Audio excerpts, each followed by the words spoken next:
Hi అండి, అందరూ బాగున్నారా? మా వారు పెద్ద తిరుపతి సర్వీస్కి వచ్చారు. ఇది తిరుత్తరణి క్షేత్రం. ఇది పెద్ద తిరుపతి దగ్గరగా ఉంటుంది.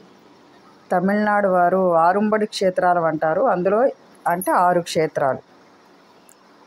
అందులో ఒకటి తిరుత్తరణి, పళని ఒకటి, పళముదిరిచోలే, తిరుప్పరకుండ్రం. ఈ రెండు మదురైకి వెళ్తే దగ్గరగా ఉంటాయి. కుంభకోణం వెళ్ళిన వాళ్ళు స్వామిమలై క్షేత్రాన్ని చూడవచ్చు. రామేశ్వరం వెళ్తే ఇంచుమించుగా అక్కడ దగ్గరగా కొంచెం తిరుచెందూరు క్షేత్రం ఉంటుంది. అంటే 6 క్షేత్రాలకి ఒక్కొక్క క్షేత్రానికి ఒక విశిష్టత. అందులో ఈ క్షేత్రానికి ఉన్న విశిష్టత ఏమిటంటే శ్రీ వల్లి అమ్మవారిని స్వామివారి వివాహం చేసుకున్న ప్రదేశం.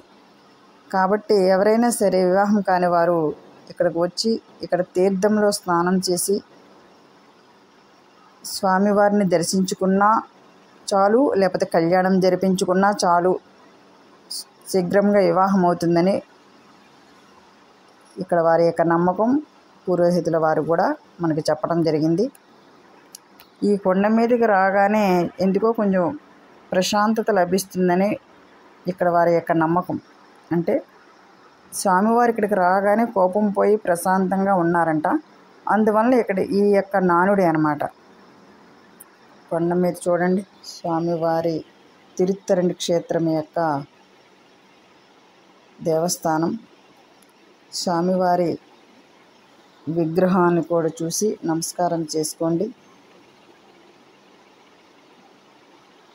ఈసారి మీరు కూడా పెద్ద తిరుపతి వెళ్ళినప్పుడు తిరుత్తరి క్షేత్రాన్ని చూడండి. తిరుత్తరణి అమ్మవారి విగ్రహం